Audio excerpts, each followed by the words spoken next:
Tidak mungkin seseorang dinamakan dapat hidayah kalau tidak mendapatkan dua hal ini.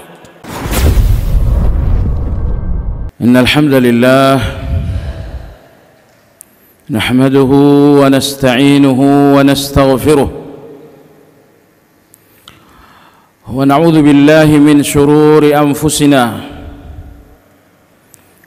wa min sayyiati a'malina. من يهد الله فلا مضل له ومن يضلل فلا هادي له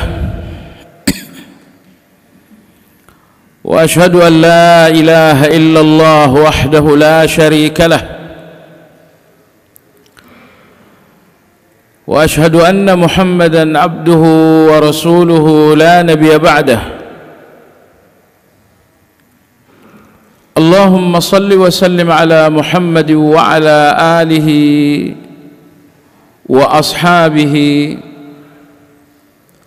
ومن اهتدى بهديه واستنى بسنته إلى يوم الدين.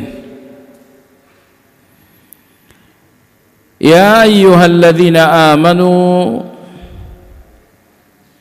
اتقوا الله حق تقاته ولا تموتن إلا وأنتم مسلمون.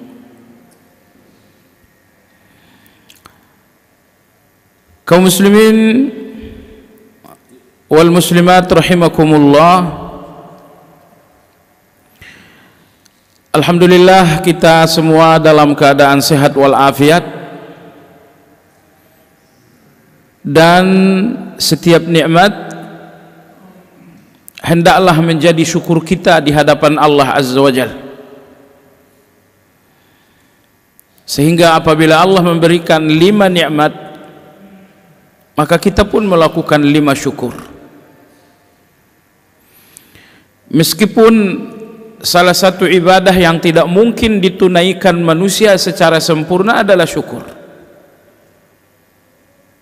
karena Anda tidak bisa mengetahui berapa jumlah nikmat, sehingga Anda pun tidak bisa menghitung berapa kali harus bersyukur di depan Allah. Wa in ta'uddu ni'matallahi la tuhsuha.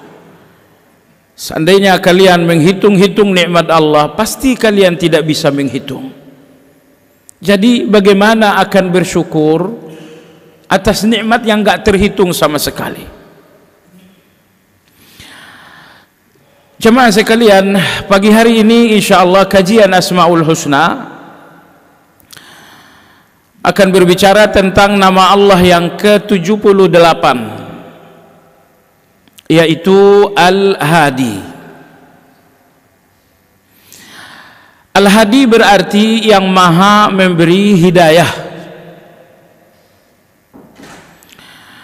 Ketika Allah menamai dirinya dengan Al-Hadi, maha memberi hidayah, Allah ingin sampaikan kepada semua manusia bahwa tanpa Allah hidayah enggak pernah ada. Hidayah itu enggak akan diperoleh karena kecerdasan. Kurang cerdas apa kaum Samud? Tapi dengan kecerdasan mereka enggak dapatkan hidayah. Hidayah itu pun tidak diperoleh karena kedekatan. Kurang dekat apa istri Nabi Lut dengan Nabi Lut alaihi salam, tapi dia tidak mendapatkan hidayah. Apakah kurang dekat antara Abu Talib dengan Nabi sallallahu alaihi wasallam, tapi dia tidak dapatkan hidayah. Hidayah itu pun tidak diperoleh seseorang karena soal keturunan. Bukankah Kan'an anak kandung Nabi Nuh alaihi salam, tapi dia tidak dapatkan hidayah? Dan bukankah Azar ayah kandung Nabi Ibrahim, tapi dia tidak dapatkan hidayah? Tidak ada yang paling diinginkan Nabi Nuh untuk anandanya kecuali hidayah, namun Allah enggak memberikan hidayah itu meski anak seorang nabi. Jadi Allah Subhanahu wa taala menamai dirinya dengan Al-Hadi, yang berarti maha memberi hidayah, karena hidayah itu murni pemberian. Hidayah itu bukan ikhtiar manusia, tapi pemberian Allah Azza wa Jalla. Sehingga ketika Allah memberi, Anda pun memilikinya. Dan ketika Allah tidak memberi, Anda tidak memilikinya walaupun Anda telah berikhtiar. Ikhtiar Anda hanya satu langkah untuk sampai kepada hidayah.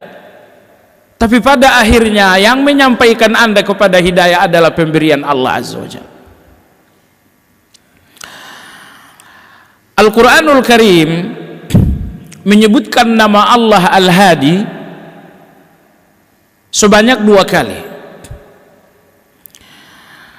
Pada ayat 54 dalam surat Al-Hajj, Allah Subhanahu wa taala berfirman, "Wa innallaha lahadil ladzina amanu ila siratim mustaqim." Dan sesungguhnya Allah benar-benar akan memberikan hidayah kepada orang-orang yang beriman menuju siratal mustaqim, menuju jalan yang lurus. Sering sekali Al-Quran menyebutkan jalan yang lurus, karena di depan Anda ada tujuan,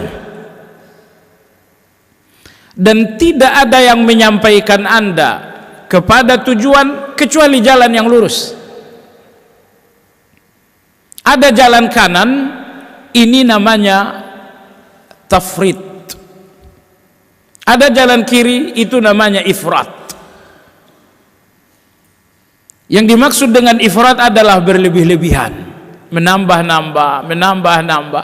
Yang dimaksud dengan tafrit adalah mengurang-ngurangi. Ada orang yang dalam beragama menambah-nambah, ada orang dalam beragama mengurang-ngurangi. Jalan kanan dan jalan kiri tidak menyampaikan pada tujuan. Tujuan Anda adalah Allah, tujuan Anda adalah surga, dan Anda tidak akan sampai kepada tujuan kecuali dengan jalan yang lurus. Maka Allah dalam banyak ayat Al-Quran menyebutkan siratal mustaqim.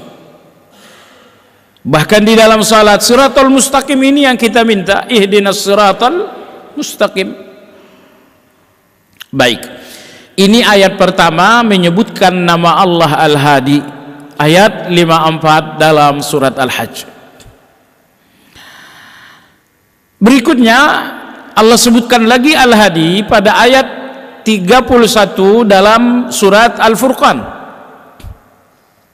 Allah Subhanahu wa taala berfirman, "Wa kafa bi rabbika hadiyan wa nasira." Dan cukuplah Allah yang maha memberi hidayah, wa nasira, dan maha memberikan pertolongan. Cukuplah Allah memberikan hidayah dan maha memberikan pertolongan. Cukuplah Allah. Apa maksudnya? Anda akan mendapatkan hidayah, tapi tidak akan cukup tanpa Allah Subhanahu wa ta'ala. Karena di depan Anda ada 2 hidayah. Hidayah pertama, insya Allah nanti akan kita kaji lebih dalam. Hidayah pertama adalah pengetahuan. Tapi hidayah dalam bentuk pengetahuan tidak akan merubah Anda menjadi lebih baik. Anda membutuhkan hidayah yang kedua, yaitu amal. Ilmu adalah hidayah dan amal adalah hidayah. Ilmu, hidayah yang bisa Anda peroleh dengan ikhtiar, tetapi amal, hidayah yang Anda nggak akan peroleh tanpa Allah. Maka oleh sebab itu Allah berfirman, "Wa kafa bi rabbika hadiya." Cukuplah Allah yang memberimu hidayah. Hidayah apa yang dimaksud? Jawabannya adalah hidayah amal, hidayah taufik. Wa nasira, dan cukuplah Allah sebagai pemberi pertolongan. Asmaul husna, Allah memberi pertolongan ada 2. Yang pertama Al-Wali, Allah maha menolong. Yang kedua An-Nasir, Allah maha menolong. Apa perbedaan Al-Wali dengan An-Nasir? Al-Wali, Allah maha menolong disertai dengan cinta. Makanya Anda wali bagi anak-anak Anda karena Anda mencintai mereka dan akan semaksimal mungkin menolong mereka berdasarkan cinta. Ini dinamakan dengan al-wali. Allah Maha menolong bersamaan dengan cinta. Adapun nasir, Allah Subhanahu wa taala Maha menolong tanpa disertai dengan cinta. Maka Allah menolong binatang-binatang dengan nasir. Allah menolong tumbuh-tumbuhan dengan nasir. Allah menolong non-muslim dengan nasir. Tapi Allah menolong orang-orang beriman dengan nasir dan dengan al-wali. Jadi pertolongan untuk orang yang beriman lebih tinggi daripada pertolongan Allah terhadap orang-orang yang tidak beriman. Jika demikian adanya, kenapa Anda berputus asa? Kenapa Anda sempit dada? Pertolongan untuk Anda 2 kali lipat lebih tinggi. Baik. Ayat 31 dalam surat Al-Furqan, Allah berfirman, "Wa kafa bi rabbika hadiya wa nasira." Dan cukuplah Allah Rabbmu yang Maha memberi hidayah, wa nasira, dan Maha memberi pertolongan. Jamaah sekalian, mari kita lihat penafsiran Al-Hadi di kalangan para ulama. Yang pertama, Imam Al-Khattabi rahimahullah, beliau mengatakan Al-Hadi alladhi manna bihudahu ala man arada min ibadihi wa huwa alladhi hada sa'iral khalqi min al-hayawan ila masalihiha. Secara umum Imam Al-Khattabi mengatakan bahwa Al-Hadi Maha memberi hidayah dengan 2 pengertian. Yang pertama, Allah Maha memberikan hidayah khusus berupa keimanan, berupa amal saleh. Ini semuanya hidayah khusus. Dinamakan hidayah khusus karena hidayah ini tidak berlaku untuk semua orang. Hanya berlaku kepada orang-orang khusus saja, yaitu orang-orang yang beriman. Imam Al-Khattabi menyebutkan di antara makna Al-Hadi adalah Maha memberi hidayah bersifat umum. Hidayah yang bersifat umum maksudnya Allah berikan petunjuk, Allah berikan hidayah kepada semua ciptaannya untuk menemukan maslahat dan manfaat. Anda lihat seorang bayi baru saja lahir beberapa detik yang lalu, ketika ibunya kemudian menggendong dan mendekatkannya dengan susu, bagaimana bayi ini langsung mengulum puting susu ibunya dan menghisap. Siapa yang mengajari bayi? Jawabannya, ini yang dinamakan hidayah umum. Hidayah seperti ini, hidayah di mana Allah memberikan hidayah kepada bayi-bayi lahir untuk menemukan maslahat dan manfaat. Gak ada pelajarannya, gak ada terapinya. Ini murni hidayah dari Allah Azza wa Jalla. Ketika bayi itu menghisap air susu ibunya semenit, 2 menit, Allah berikan hidayah lagi agar bayi berhenti. Bayi belum mengerti apa yang dimaksud dengan kenyang, tapi begitu perutnya telah terisi dengan cukup, dia berhenti. Ini pun hidayah Allah Subhanahu wa ta'ala. Hidayah umum ini bahkan Allah berikan juga kepada binatang-binatang. Allah berikan kepada binatang-binatang. Allah berikan hidayah kepada lebah untuk mengambil madu dari buah-buahan yang berkualitas. Dan Allah berikan hidayah kepada binatang-binatang untuk mengkonsumsi rumput yang benar-benar manfaat untuk mereka. Tidak ada yang mengajari binatang agar menghindari rumput yang berbahaya. Tetapi itu adalah hidayah Allah Subhanahu wa ta'ala. Hidayah umum ini Allah berikan kepada orang-orang non-muslim, sehingga mereka pintar, sehingga mereka cerdas, sehingga mereka benar-benar mampu mengelola dunia, mengelola teknologi dan lain-lain. Ini semuanya dinamakan hidayah umum. Baik, dinamakan hidayah umum karena Allah memberikannya kepada orang beriman, kepada orang-orang gak beriman, bahkan Allah pun memberikan hidayah tersebut kepada binatang sekalipun. Ini dinamakan dengan hidayah umum. Tentu jamaah sekalian, antara hidayah khusus dan hidayah umum, tentu hidayah khusus lebih tinggi. Maka apabila Anda berdoa di dalam Fatihah misalnya, ihdinas siratal mustaqim, atau dalam duduk antara dua sujud misalnya Allah mengatakan rabbighfirli warham wahdini, berikan aku hidayah. Di dalam kunut misalnya Anda mengatakan Allahumma hadini, hidayah apa yang Anda minta kepada Allah Azza wa Jalla? Jawabannya adalah hidayah khusus. Hidayah khusus. Kenapa? Karena hidayah umum tidak akan menghasilkan kemuliaan. Hidayah umum tidak akan membuka pintu surga. Kemuliaan dan pintu surga adanya di dalam hidayah khusus. Maka hidayah yang selalu kita minta dalam doa-doa kita bukan hidayah umum tapi hidayah khusus. Itu penafsiran Al-Hadi bagi Imam Al-Khattabi dalam kitab beliau Sya'nud Du'a. Syekh Sa'di rahimahullahu ta'ala, ulama kontemporer, beliau menafsirkan Al-Hadi.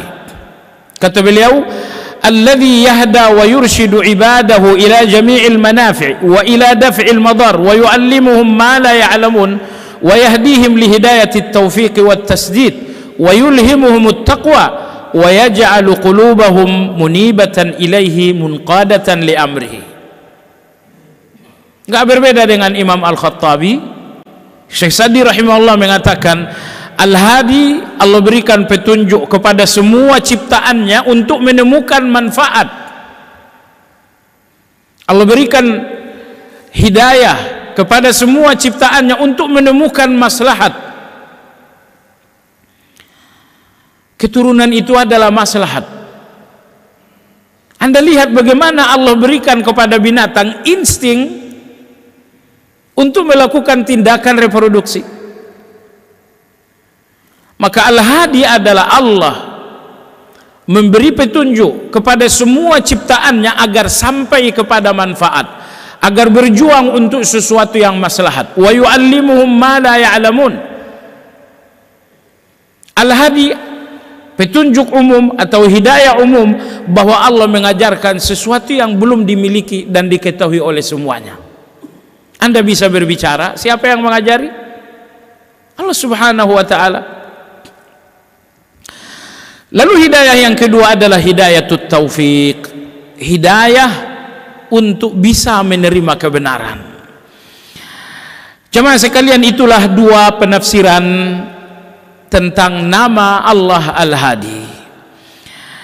Berikutnya jemaah sekalian yang saya hormati, apa ibadah dan keimanan kita terhadap nama Allah Al-Hadi? Yang pertama, oleh karena Allah Subhanahu wa ta'ala Al-Hadi, Maha memberi hidayah, tugas Anda yang pertama adalah memahami dan yakin bahwa hidayah ini adalah prerogatif Allah. Nabi-nabi, rasul-rasul, dengan kedekatan mereka kepada Allah Azza wa Jalla, tidak lantas hidayah itu menjadi hak mereka untuk membagi-baginya. Tadi kita sampaikan di dalam muqaddimah, betapapun Nuh alaihi salam seorang nabi, seorang rasul, bahkan seorang ulul azmi, yang paling ia inginkan terhadap putranya adalah hidayah. Tapi hidayah ini adalah prerogatif Allah. Meski begitu besar keinginan Nuh alaihi salam agar anaknya dapat hidayah, Allah nggak berikan hidayah. Anda tahu kenapa jamaah sekalian? Allah ingin membuktikan kepada semua orang bahwa hidayah itu bukan soal kedekatan seseorang dengan sumber hidayah. Maka sekali lagi hidayah adalah prerogatif Allah Subhanahu wa taala. Betapa sungguh-sungguhnya Nabi kita sallallahu alaihi wasallam berjuang memberikan hidayah kepada sang paman, mengajarkan hidayah kepada sang paman beliau Abu Talib. Tapi hidayah tetaplah Allah sebagai pemiliknya. Ketika Allah tidak memberi, maka nggak ada yang bisa memilikinya. Ini yang pertama. Hidayah adalah prerogatif Allah, maka Allah menamai dirinya dengan Al-Hidayah. Dan yang kedua, hidayah adalah kekuasaan Allah Subhanahu wa taala. Karena sering sekali hidayah ini datang melalui pintu yang sangat ajaib. Subhanallahil azim. Terbayangkah oleh Anda bahwa hidayah pertama di zaman Nabi Musa alaihi salam jatuh di tengah istana Fir'aun kepada seorang wanita yang notabene istri Fir'aun. Beliau adalah Asiyah bintu Muzahim. Ini istana yang penuh dengan kejahatan, penuh dengan kekufuran, penuh dengan kezaliman, tapi Allah ingin buktikan bahwa hidayah adalah kekuasaan Allah. Maka Allah Subhanahu wa taala menjatuhkan pertama kali hidayah di Mesir justru di dalam istana yang penuh dengan kekufuran itu.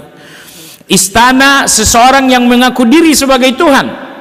Hidayah pertama jatuh dalam istana itu justru kepada seorang yang setiap malam tidur dengan Fir'aun, setiap makan mendampingi Fir'aun. Beliau adalah Asiyah bintu Muzahim radhiyallahu ta'ala anha.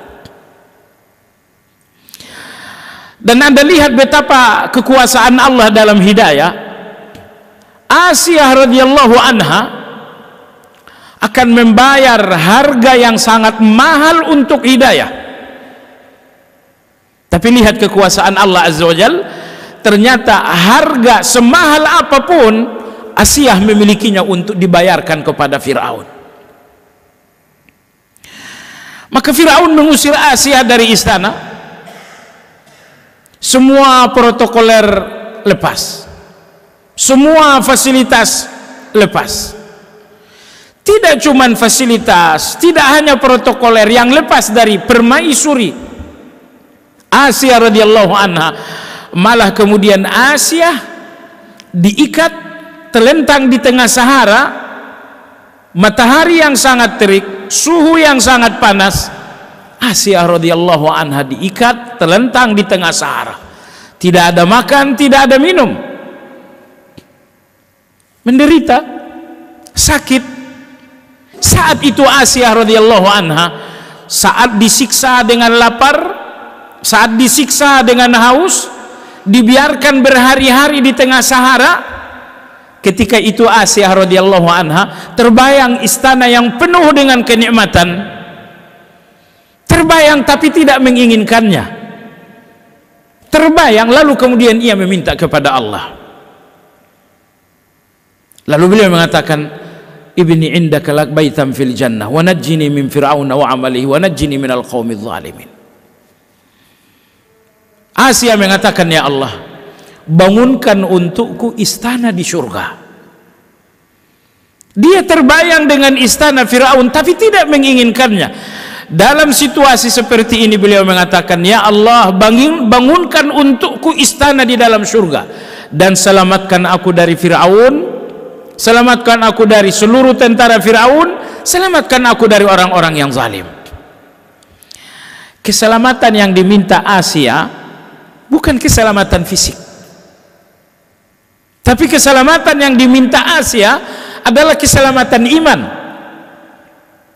Keselamatan iman. Perhatikan, secara fisik dia sedang disiksa. Jadi Anda tidak melihat keselamatan itu dalam fisik Asiyah, tapi Allah berikan keselamatan terhadap iman, terhadap hidayah. Wa najjini min fir'auna wa amalihi wa najjini min qaumidz zalimin. Maka Anda lihat bagaimana peristiwa Asia ini menjadi kekuasaan Allah yang Allah ceritakan dalam Al-Quran. Jemaah sekalian yang saya hormati, hidayah adalah kekuasaan Allah Subhanahu wa ta'ala. Anda lihat keluarga Ammar bin Yasir, ayahnya Yasir, ibunya Sumayyah, dan dia sendiri adalah Ammar. Bagaimana mereka harus pertaruhkan nyawa untuk keselamatan hidayah. Tapi Masya Allah, akhirnya darah menetes, nyawa melayang, tapi iman dan hidayah dalam hati mereka benar-benar selamat. Kadang-kadang kita yang dangkal ini berpikir, ini Yasir, ini Sumayyah, dua orang waliullah, dua orang yang dicintai oleh Allah Azza wa Jal, dan Allah membiarkan keduanya wafat di tangan zalim orang-orang kafir. Kenapa Allah tidak menolong? Atau misalnya Fir'aun, misalnya Zakaria alaihi salam dan anak beliau Yahya alaihi salam. Bukankah Zakaria nabi, rasul, lebih dari sekedar wali atau puncak daripada wali? Tapi bukankah Zakaria tewas, dibantai, digergaji oleh orang-orang Yahudi? Di mana pertolongan Allah Subhanahu wa ta'ala? Jemaah sekalian, kemenangan terbesar dalam hidup, Anda mati karena kebenaran. Semua orang yang beriman alhamdulillah mati dalam kebenaran. Tapi yang mati karena kebenaran sangat sedikit. Ini orang beriman, sakit, dan akhirnya mati. Mati dalam kebenaran, tapi karena sakit. Kemenangan yang paling dahsyat, bahwa seseorang mati dalam kebenaran dan karena kebenaran. Itu kemenangan. Oleh sebab itulah Zakaria alaihi salam, Yahya alaihi salam, sejumlah aulia Allah, sejumlah para sahabat, mereka tewas karena kebenaran. Dan Anda jangan berpikir kenapa Allah tidak menolong. Justru di antara pertolongan Allah Azza wa Jalla bahwa seseorang meninggalkan dunia, bahwa seseorang wafat karena kebenaran dan tentu di dalam kebenaran. Baik jamaah sekalian, jadi hidayah prerogatif Allah, hidayah kekuasaan Allah Azza wa Jalla. Bahkan perjalanan hidup Anda dan hidup saya, kita akan ngaku bahwa sejumlah kebenaran, sejumlah hidayah kita peroleh dengan kekuasaan Allah Azza wa Jalla. Subhanallahil azim. Anda ingat 10 tahun yang lalu, 20 tahun yang lalu, kita semua adalah orang-orang yang berjalan dalam hawa nafsu, tidak mengenal salat, tidak mengenal arah kiblat, tidak membaca Al-Quran, hanyut kita di dalam hawa nafsu bertahun-tahun. Tapi Allah Subhanahu wa ta'ala ingin agar kita dalam kebaikan. Perlahan-lahan Allah Subhanahu wa ta'ala menjalankan waktu, dan kita pun menemukan hidayah, kita temukan kesadaran.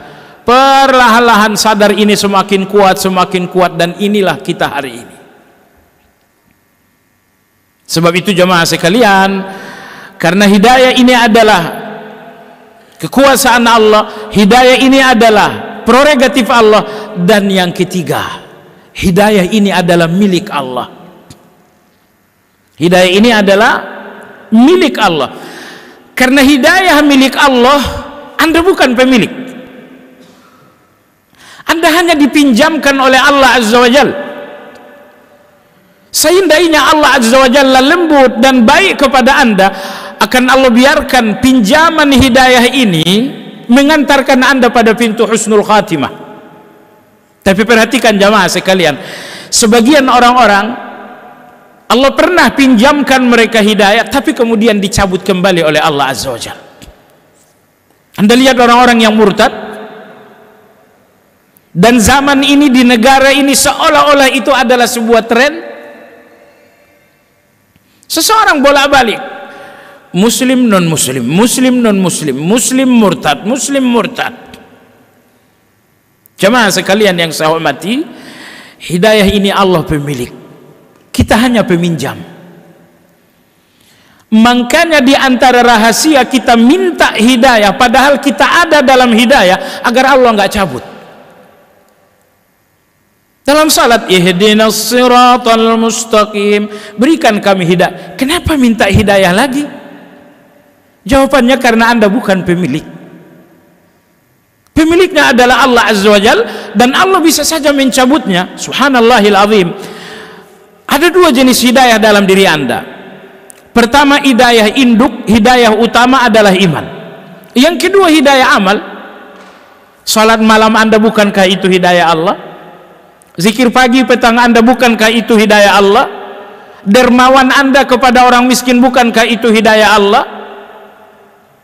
Anda yang pernah dermawan, boleh jadi hari ini Anda menjadi kikir, Allah cabut hidayah dermawan ini. Betul, hidayah iman Allah nggak cabut, tapi beberapa hidayah amal dicabut oleh Allah Azza wa Jalla. Anda pernah rasakan manisnya tilawah Al-Quran, setiap hari 1 juz, setiap hari 1 juz, tapi itu telah berlalu dan hari ini Anda kembali sibuk, 1 juz Anda sudah hilang. Hidayah induk, hidayah utama, yaitu keimanan, memang Allah nggak cabut. Tapi sejumlah amal-amal saleh dicabut oleh Allah Azza wa Jalla. Maka jemaah sekalian ingat selalu, Allah Al-Hadi, yang maha memberi hidayah, karena memang Allah pemiliknya, maka hanya Dia yang bisa memberinya. Oleh karena Allah pemilik, setiap saat Allah bisa mencabut. Sebab itu jemaah sekalian, sepeninggal Rasulullah sallallahu alaihi wasallam, muncul gelombang orang-orang murtad yang sangat banyak. Muncul organisasi-organisasi murtad.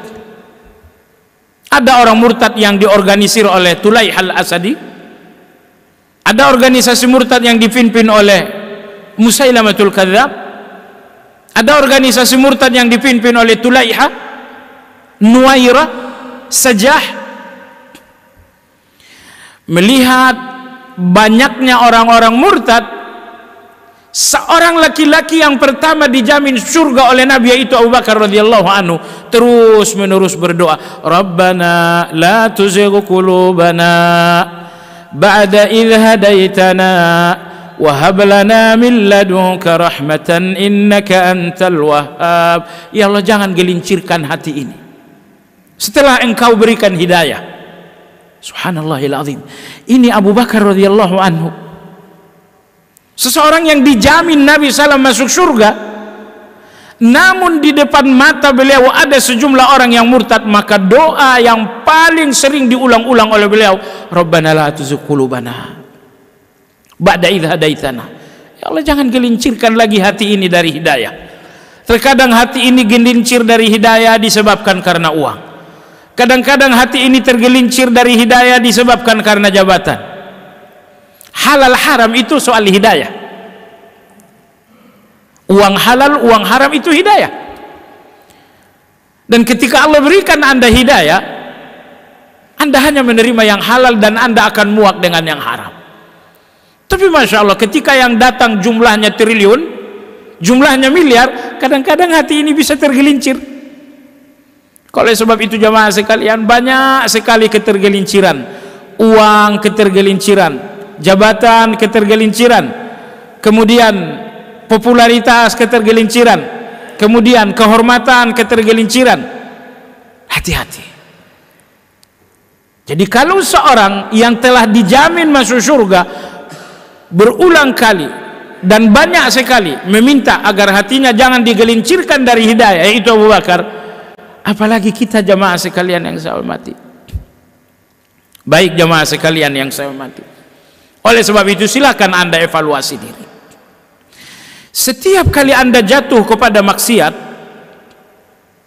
baik maksiat antara Anda dengan Allah atau maksiat antara Anda dengan manusia, setiap kali Anda jatuh kepada maksiat membuktikan betapa minimnya hidayah Allah dalam diri Anda. Jadi Anda jangan berbangga dengan maksiat itu. Setiap maksiat menunjukkan betapa Allah mencabut hidayah. Setiap kejahatan Anda menunjukkan betapa minimnya taufik Allah dalam diri Anda. Seandainya taufik Allah tidak minim dalam diri, enggak mungkin Anda jatuh kepada kezaliman. Sebab itu, siapapun yang berpikir menyakiti orang lain, siapapun yang berpikir gibah terhadap orang lain, ini menunjukkan bahwa betapa minimnya taufik Allah dalam diri Anda. Karena Anda enggak akan jatuh kepada kezaliman dan gibah kecuali karena taufik telah dicabut oleh Allah Azza wa Jalla. Hati-hati. Kalau Anda ingin tahu kadar hidayah Anda, maka lihat kadar dosa Anda dan kadar kebaikan Anda. Kebaikan Anda inilah kadar hidayah Anda, dan dosa-dosa Anda ini pula menunjukkan kadar hidayah Anda. Jemaah sekalian yang saya hormati, Imam Ibnu Qayyim rahimahullah menafsirkan hidayah. Beliau hidayah itu ma'rifatul haq wa itharul haq. Itu hidayah. Hidayah itu Anda mengenal kebenaran, kemudian mendahulukan kebenaran atas segala-galanya. Ini dua. Tidak mungkin seseorang dinamakan dapat hidayah kalau tidak mendapatkan dua hal ini. Pertama, Anda mengenal kebenaran. Yang kedua, kemudian Anda mengutamakan kebenaran atas segala-galanya. Yang artinya, kalau Anda tidak mengenal kebenaran, berarti tidak ada hidayah. Yang kedua, Anda kenal kebenaran, tapi Anda mengutamakan yang lain, sehingga kebenaran ini menjadi korban. Ini pun bukan hidayah. Orang-orang yang korupsi, mereka tahu korupsi itu haram. Artinya mereka mengenal kebenaran dalam hal ini, tapi mereka mendahulukan hawa nafsu. Mereka korbankan kebenaran, maka mereka tidak dapat hidayah. Jadi kata Imam Ibnu Qayyim rahimahullah, seseorang dinamakan di atas hidayah dengan dua hal. Pertama, apabila dia mengenali kebenaran, kemudian dia mengutamakan kebenaran dan tidak mengorbankan kebenaran. Adapun orang yang tahu kebenaran lalu mengorbankan kebenaran, ini bukan orang yang berada dalam hidayah. Sedekah, Anda tahu sedekah adalah satu kebenaran, tapi ternyata Anda kikir, maka Anda tidak berada dalam hidayah bernama sedekah. Karena Anda tahu kebenaran, kemudian Anda korbankan kebenaran tersebut. Jadi oleh sebab itu, definisi hidayah adalah ma'rifatul haq wa itharul haq. Hidayah itu adalah bahwa Anda mengenali kebenaran, kemudian mengutamakannya atas yang lain. Anda kenali kebenaran, kemudian mendahulukannya atas yang lain. Adapun mengenal kebenaran lalu mengorbankan kebenaran, itu bukan dinamakan hidayah. Jemaah sekalian yang saya hormati, hidayah, tanda paling menonjol bahwa Allah memberikan hidayah, bahwa Anda lapang dada terhadap Islam. Lapang dada Anda terhadap Islam, lapang dada Anda terhadap kebenaran, tanda paling besar bahwa Anda telah mendapatkan hidayah. Ayat 125 dalam surat Az-Zumar, Allah berfirman, "Faman yuridillahu ay yahdiyahu yashrah sadrahu lil Islam." Siapapun yang diinginkan Allah hidayah, maka Allah melapangkan dadanya untuk Islam. Riba diharamkan oleh Allah. Apakah Anda lapang dada menerima? Sogok menyogok diharamkan oleh Allah. Apakah Anda lapang dada menerima?